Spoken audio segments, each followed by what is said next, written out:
Hi.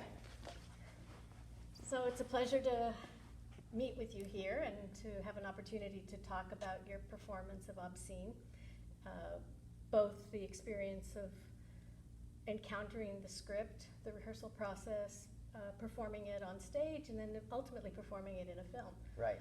So I think I'd like to start by having you talk about the experience of encountering the character and the challenges that it brought to you as a performer.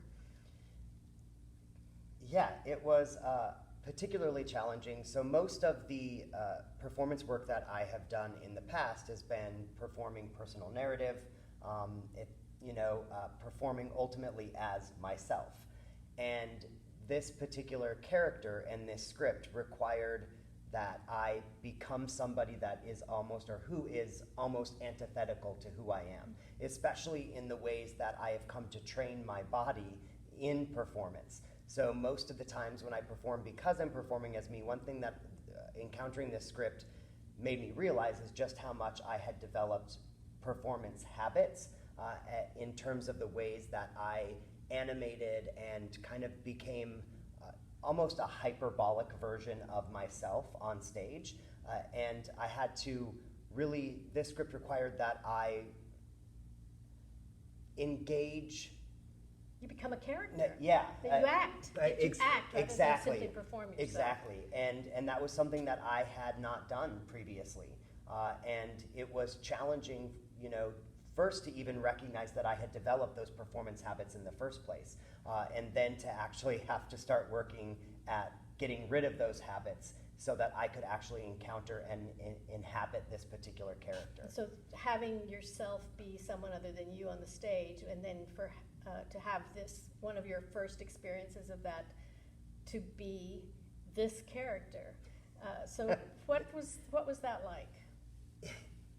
Well, so in terms of inhabiting this particular character, at first I understanding that this character was different than myself, I started to rely on kind of narratives of who this character might be.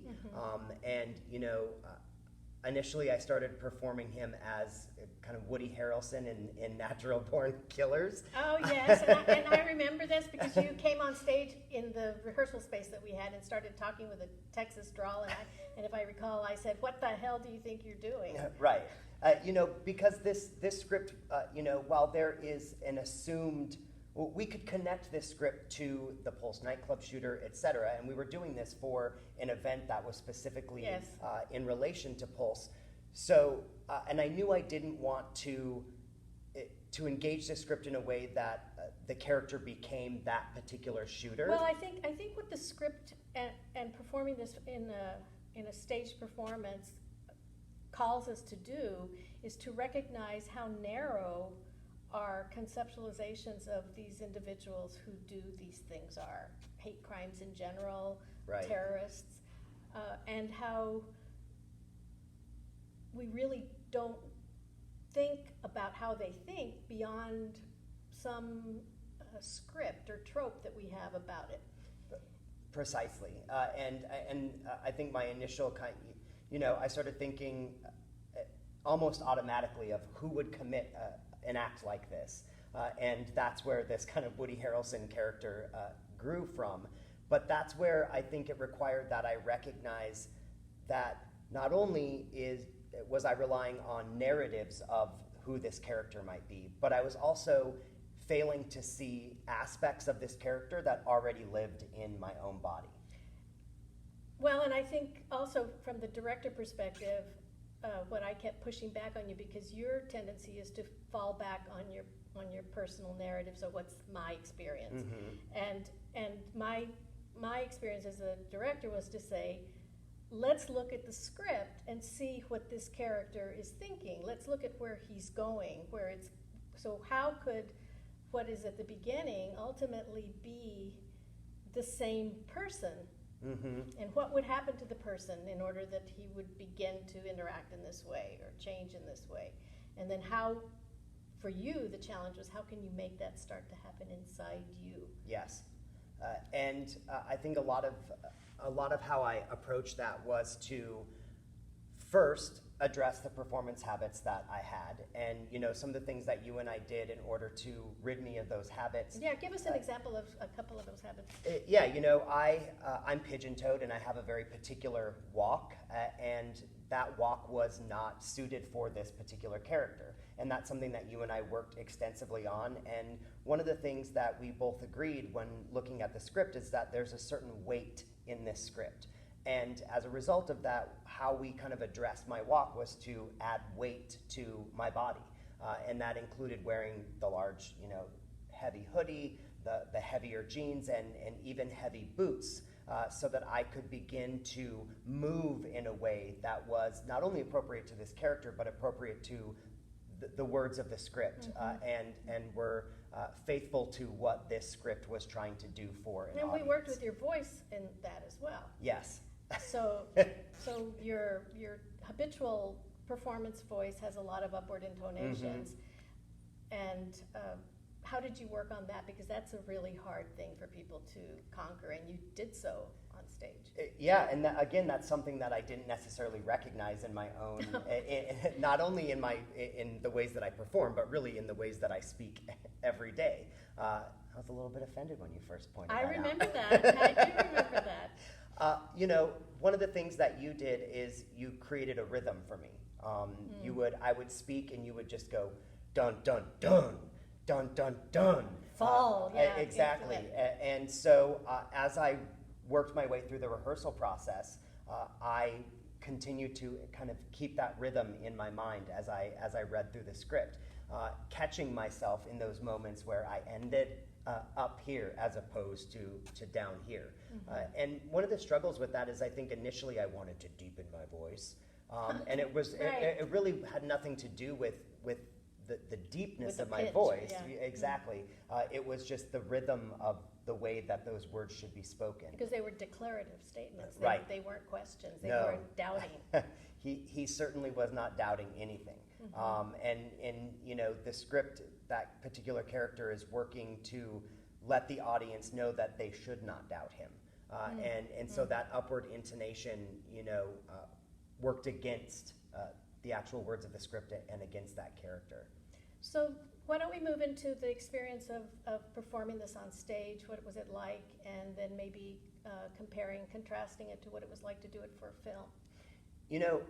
One of the things I really enjoyed about performing it on stage was having an audience, because the audience really allowed me to further kind of inhabit that character. I recall in one of the performances that I did of the piece in New York, there was a woman in the audience, and as I began, I have a presentation of sorts, and it starts out, I'm commanding the room, but the audience isn't quite clear yet why I'm seeking their attention. And there was a woman who kept kind of giggling at the beginning, expecting that this was going to be funny, that I was coming out. You were setting it up for a comedy. Exactly. And it became my mission to change this woman's understanding of what was happening here and to command her attention in a way that I think that the script asks of anyone performing it. This reminds me of something that you've talked about before with me, which is about how you drew on your own experience as a gay man and how you had a need to express yourself and command control. Talk about that. I think this first, so we spent so much time trying to separate me from my performance habits, but then I had to return to, Yes. Who is this character and what are aspects about myself that I actually have in common with this character? Because the sexual orientation is not really foregrounded in the script. Right. But it's part of the scenario. Exactly. And so I kind of drew on my own experience of, I grew up in a small town. In that town, I garnered attention from people because I was, my sexuality, the presentation of my, everyday performance of self. And I remember moments in my own life where I wanted to command attention in a different way. I wanted to take control of the ways that people were responding to me. And also, I looked at those moments in my life where I experienced the type of anger that this particular character has. And it's not a rage anger, even though the act that occurs we often codify as, rage.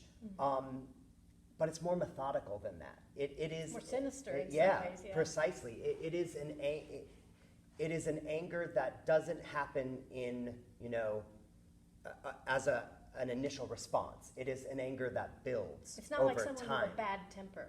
Exactly. Right. It's not acting out. It is something that starts to build and build and build and build, and then in this moment, I'm going to show you who you have created. Yes, because these acts are not out of the blue impulse. Right. And so I looked at those moments where, and a lot of that had to do with the ways that my, others responded to my sexuality and the kind of anger that built up in me over time. And while I definitely never had homicidal thoughts, there were moments where growing up, I wished bad things would happen to other people. And it's the building of, 1,000 cuts, really, that then lead to, I've garnered all of this attention for things that you all say are bad about me. I'm now going to take control and get your attention for things that I want you to see, in ways that I can now control. I'm going to control the attention I get, as opposed to you telling me who I am in any given circumstance. So you kind of see the continuum, actually, of the ranges in which people might do that.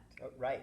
Yeah, and I think that's one of the great things about this script, is that it provides us with a more complex understanding of these types of events, and the types of people who might engage in these things. It isn't someone who just flies off the deep end. It is, something that occurs occurs over time. And that sort of kind of methodical buildup of anger, I think, also then translated into how I performed it in terms of kind of a methodical presentation of the lines. Because, one of the things that I tend to do in performance when I'm attempting to build towards a climax is I start to talk faster and faster and faster. And this script required, that we build up to something, but in a way very different, in a way that's very similar to how the character actually came to engage in this act in the first place. And that's through a slow rising of the tension. And so I had to slow the performance of that down. How was it similar or different when you were working on camera? Working on film was particularly difficult because of how much I relied on audience to inhabit the character.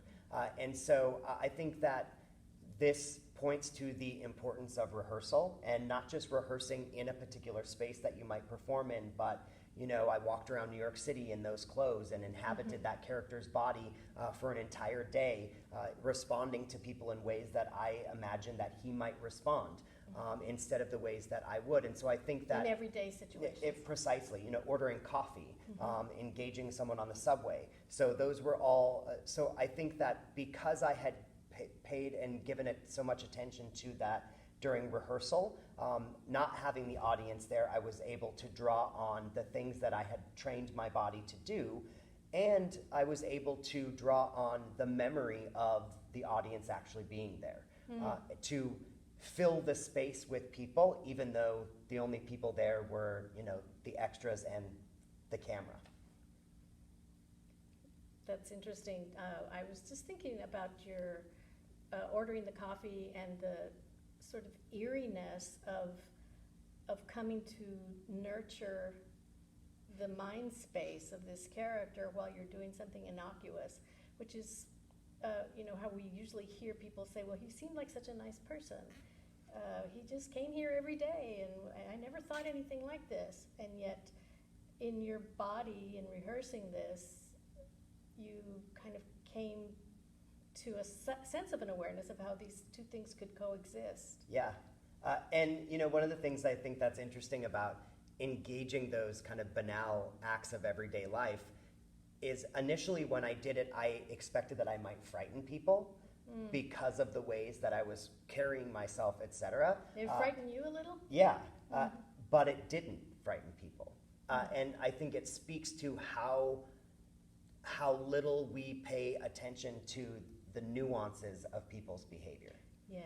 As opposed to, you know, the kind of we expect someone who might commit an act like this to behave in ways that are you know, red flags for us. Yes. We expect a red flag, and in accord with the stereotype that we have. Exactly, and there isn't necessarily a single red flag, and it isn't that a person who might do this is going to you know, scare you every day. They're going to be a person like all of us. They're just harboring things inside that many of us do, but it's the choice of how we engage that is different. Is there anything else that you would like to share with the panel audience here? I wish we had more time, but I'm aware that we're limited. Yeah, I just want to thank Jeff and to thank you for the opportunity to perform this piece. You know, it was so different than the types of performance that I have done in the past. Well, I want to thank you because I knew you had a dark man in there. Yes, Yeah.